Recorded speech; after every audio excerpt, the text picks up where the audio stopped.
Bonsoir et bienvenue à ce jeudi soir. Aujourd'hui, que pour un changement, moi tiens nous guettons un petit cours David dans le psaume et qu'il dit nous si moi capable de donner un titre au message de ce soir, moi pour lire un les cœurs reconnaissant. Et bonsoir à ceux qui payent nous de l'étranger et merci d'être là au rendez-vous du jeudi soir.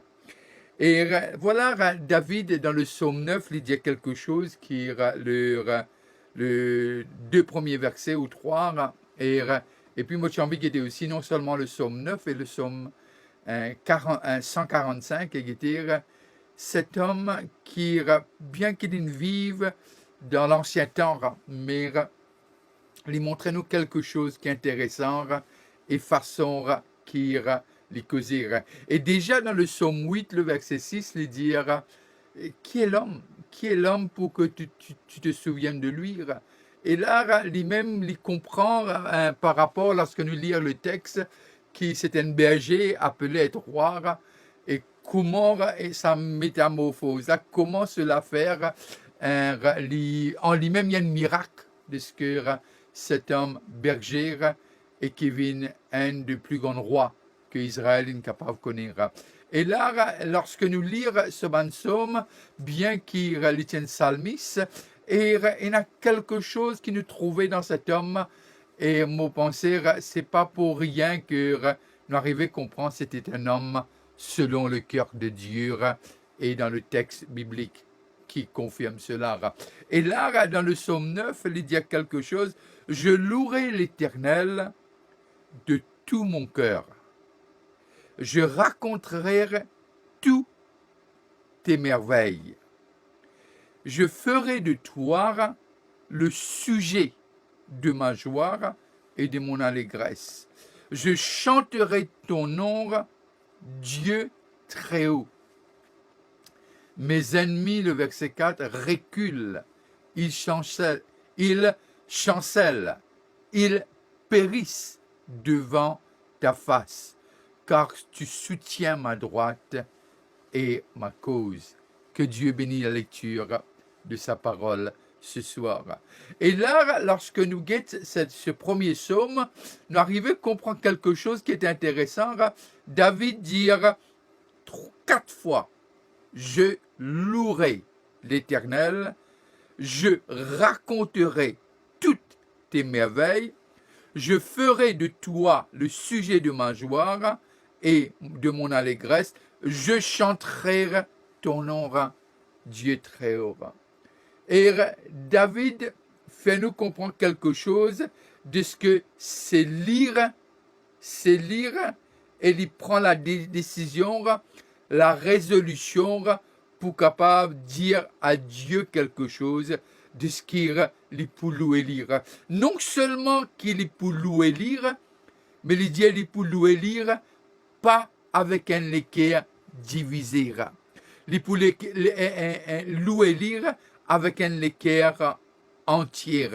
Et là, nous arrivons à comprendre, lorsque nous lisons ce texte, de ce que vraiment il met les choses en perspective et il dit je vais raconter toutes tes merveilles et je ferai de toi le sujet de ma joie, qui veut dire raison même de David dans ce texte. Nous arrivons à comprendre, il dit comme ça, moi pour faire de toi le sujet de ma joie, qui veut dire quelque part le Seigneur était la joie de David. Et il fait clair et net, il dit c'est toi qui peux être le sujet de ma joie et de mon allégresse.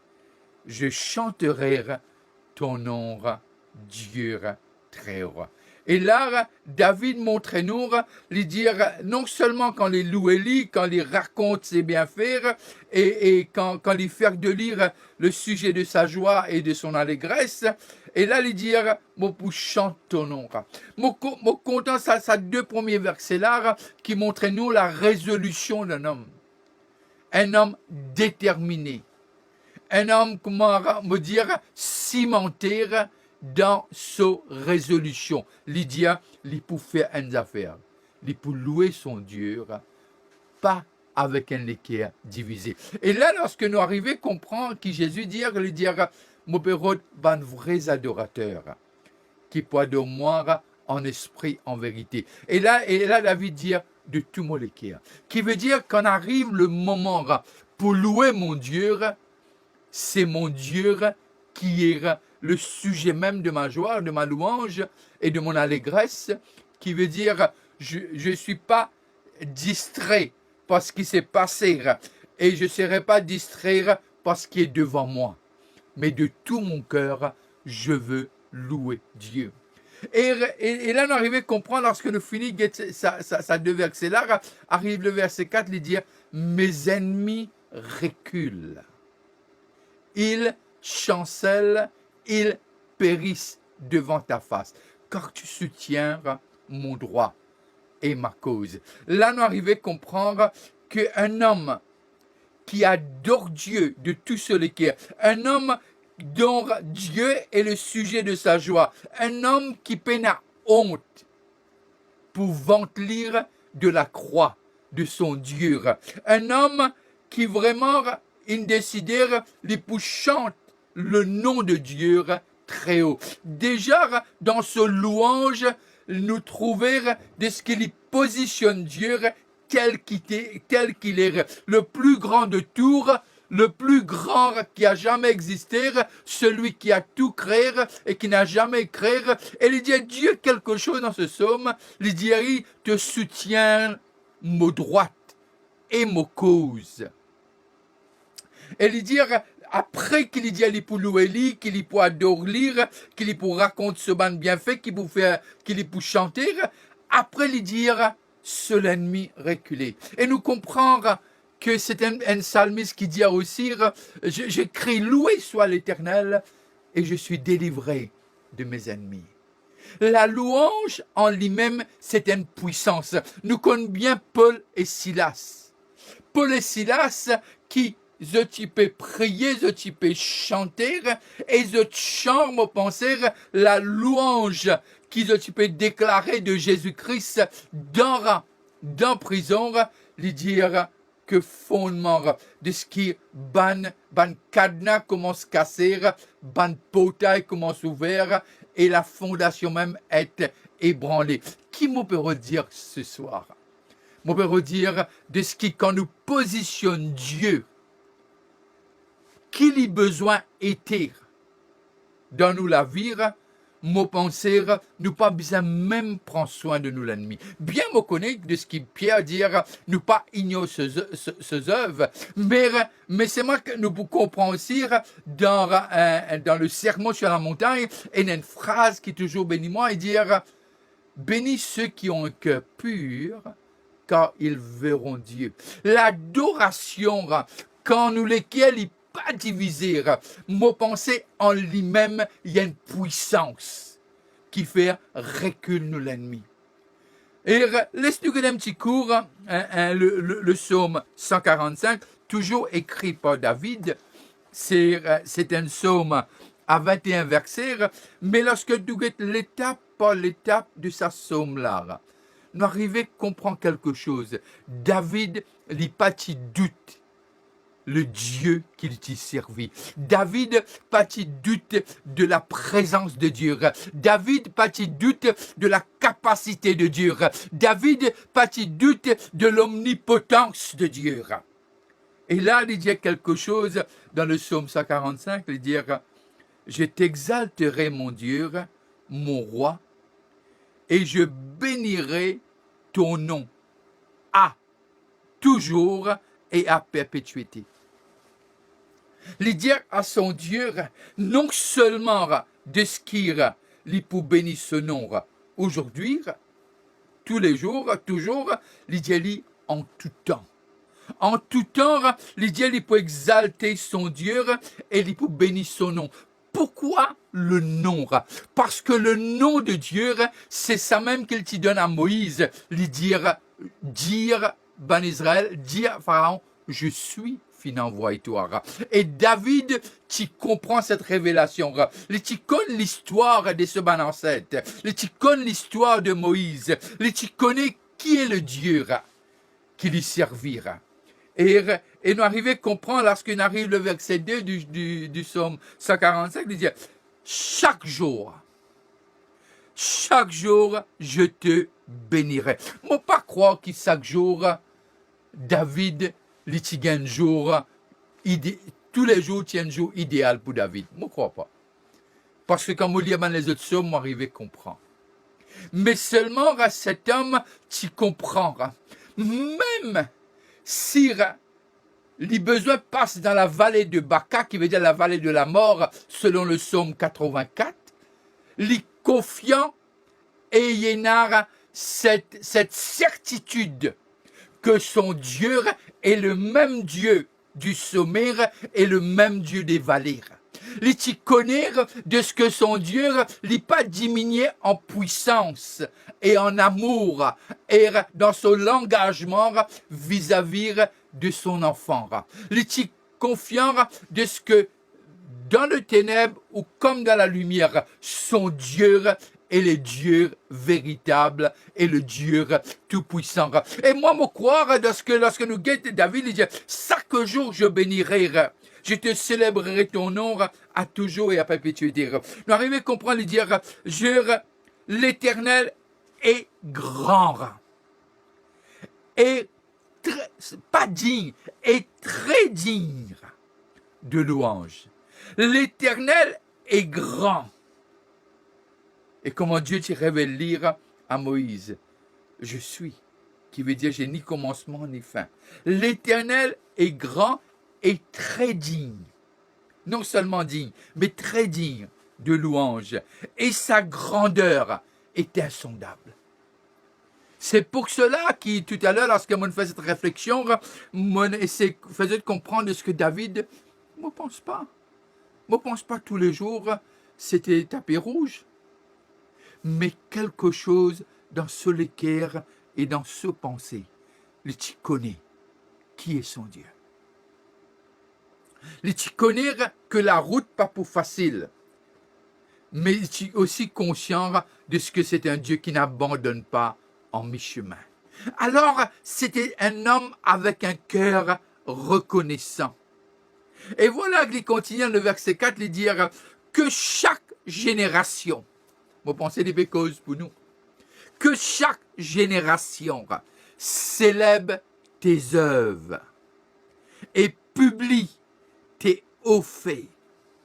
Je dirai la splendeur glorieuse de ta majesté, je chanterai tes merveilles. On parlera de ta puissance redoutable et je raconterai ta grandeur. Vous connaissez, très souvent de fois, nous rentrons la case après une longue journée, ou bien nous allons une fête ou quoi. Nous avons tendance, première petite chose pour raconter, c'est peut-être quelqu'un qui guette nous bizarrement, ou bien comme il n'est pas bon manger la tiété. Et nous essayons de focaliser sur ce qui est négatif. David qui raconte nous sur la peine, bien qu'il n'a pas de somme, lui montre nous, qu'il n'a pas de chien dévolé, etc. Mais simplement, David, l'icône, raconte, parle de la grandeur et raconte de la grandeur de son Dieu. Pourquoi? Parce que les choisir, un peu comme Caleb et mon penser et je jouer, je décide pour guetter les choses à travers promesses bon Dieu. Pourtant, les 10 espions qui la Bible raconte nous dans l'Exode, qui t'y trouvent vraiment ban géant, mais Caleb et Josué aussi tu trouves ban géant. Mais je suis trouvé quelqu'un qui est plus grand que ban géant. C'était le Dieu qu'ils avaient appelé et qui avait parlé à Moïse. Que je suis et avec toi. Alors, mon pensée avec un cœur reconnaissant qui veut dire non seulement ce qui est négatif n'existe pas, il existe, mais nous faire un choix pour trouver le bien, même s'il est tigé. Et pour raconter la bonté et la grandeur de Dieu. Qu'on proclame le souvenir. Qu'on proclame le souvenir de ton immense bonté et qu'on célèbre ta justice. J'aime ça. Qui nous capable proclame les souvenirs de notre Dieu. Est-ce que Dieu n'a pas été bon durant ce confinement? Non seulement pour nous, pour notre pays.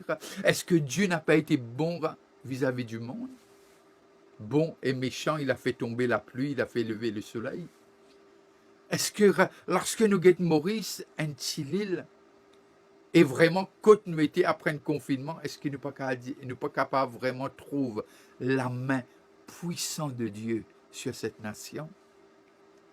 Mais mon penser, choisir le choix qu'il nous fait pour déterminer nos futurs. Mon penser, façon un homme pense, c'est ça qu'il est, selon Proverbe. Façon dont un homme pense, c'est ça qu'il est. Et façon nous penser. Et façon qui nous laisse nous-mêmes aller dans nos pensées. Il peut dicter nos vocabulaires. Et puis il peut dicter nos comportements. Alors David choisir pour raconter les bienfaits de Dieu. Alors c'est un choix. Avoir un cœur reconnaissant, c'est un choix. Aujourd'hui, merci vient rare. Mais simplement, si nous sommes capables d'apprendre, dire Dieu merci pour les choses qu'il donne nous. Vous connaissez combien de monde qui ont envie d'être à nos places? Combien de milliers et des milliers de gens qui ont envie d'être à nos places aujourd'hui? Pour être capable de causer et pour capable jouer d'une bonne santé. Et moi, pensez très souvent de fois, nous pouvons toujours guetter les choses, pas une petite affaire, qui peut même sur raison d'être. Comme s'il y avait une culture de critique. Vous connaissez un soir, le matin quand nous levons, soit premières affaires, nous prenons le journal, nous guettons tout ce qui n'est pas bon, ou bien nous prenons la parole de Dieu, nous guettons qui Dieu était. C'est un choix. Et David, me pensait, il apprend. C'est un homme, non seulement un psalmiste, et il dit des choses qui font moi réfléchir à quelqu'un qui peut vivre une dispensation quand l'esprit donnait sans mesure, qui supposait meilleur que le temps de David, parce que l'Esprit de Dieu n'était pas en lui comme l'Esprit de Dieu habite en nous aujourd'hui. Et il dit quelque chose dans le verset 8 du chapitre du psaume 145. L'Éternel est miséricordieux et compatissant, lent à la colère et plein de bonté. L'Éternel est bon envers tous. L'Éternel est bon envers tous. Et ses compassions s'étendent sur toutes ses œuvres. Et tes fidèles te béniront. Alors, mon penser, avoir un cœur reconnaissant, c'est un choix qui nous fait. Comment nous vivre, nous besoin apprendre. Apprendre, non seulement reconnaître ce qu'il a fait, reconnaître qui il est, et en même temps, mon penser développe cette culture de louange. Comment Jésus dire, nous m'opérons un vrai adorateur. Un vrai adorateur, c'est pas qu'il est l'église chaque dimanche ou chaque jour. Non. Un vrai adorateur qui n'apprend, trouve la grandeur de Dieu dans chaque état de sa vie. Il n'apprend, trouve les bienfaits de Dieu dans ce qui était et qui était. Et moi, me croire, David est un exemple extraordinaire. Est un exemple extraordinaire. Et nous arrivons à comprendre, lorsque les dire, et tes fidèles te béniront, ils diront la gloire de ton règne, et ils proclameront ta puissance. Le verset 10 dit nous comme ça, du psaume 145, toutes tes œuvres te loueront, ô Éternel, et tes fidèles te béniront.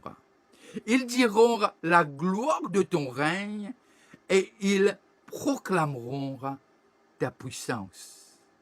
Pour faire connaître aux fils de l'homme ta puissance et les splendeurs glorieuses de ton règne.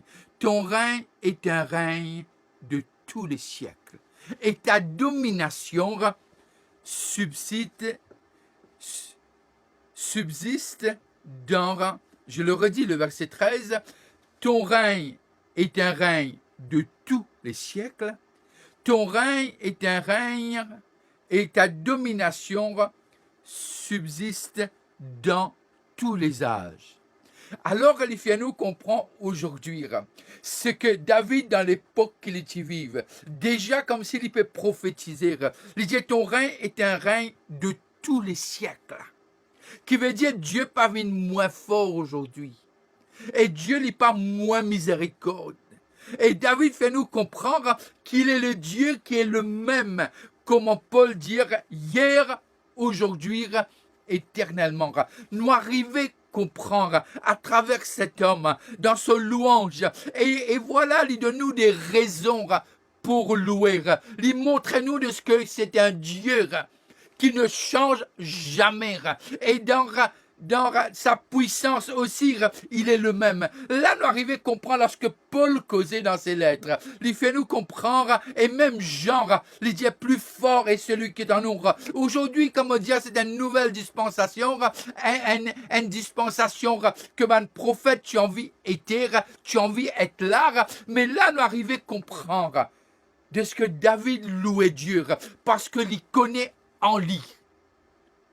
Il est capable vraiment faire confiance parce que c'est un Dieu redoutable. Et il n'y a personne qui comment lire. Alors, ce qui m'a envie de dire à toi ce soir, ne t'inquiète pas pour ton lendemain. Ne t'inquiète pas pour ce qui se passe dans ta famille. Ne t'inquiète pas situation de ton travail. C'est le Dieu qui non seulement est grand, mais c'est un Dieu qui est prêt. C'est un Dieu qui prendra soin de toi parce que tu es plus important pour lui que les oiseaux du ciel. Alors, il veillera sur toi. Alors, sois reconnaissant qu'il nous la bouche les remplir avec la louange et la grandeur de Dieu, qui nous réalisera, qui vraiment il est non seulement puissant, il est puissant dans tous les siècles. Et sa domination subsiste dans tous les âges. L'Éternel soutient tous ceux qui tombent. Peut-être te trouves-toi en bas. Mais David déjà dit, l'Éternel soutient tous ceux qui tombent. Et il redresse. Tous ceux qui sont courbés. Les yeux de tous espèrent en toi, ô Dieu, et tu leur donnes la nourriture en son temps. Oh Seigneur, quel Dieu que nous servons, quel Dieu, quel Père céleste. Lorsque Jésus nous parle dans le Nouveau Testament, dans cette nouvelle dispensation, il nous dit, quand vous priez, priez ainsi. Notre Père qui est aux cieux, que ta volonté soit faite, que ton règne vienne.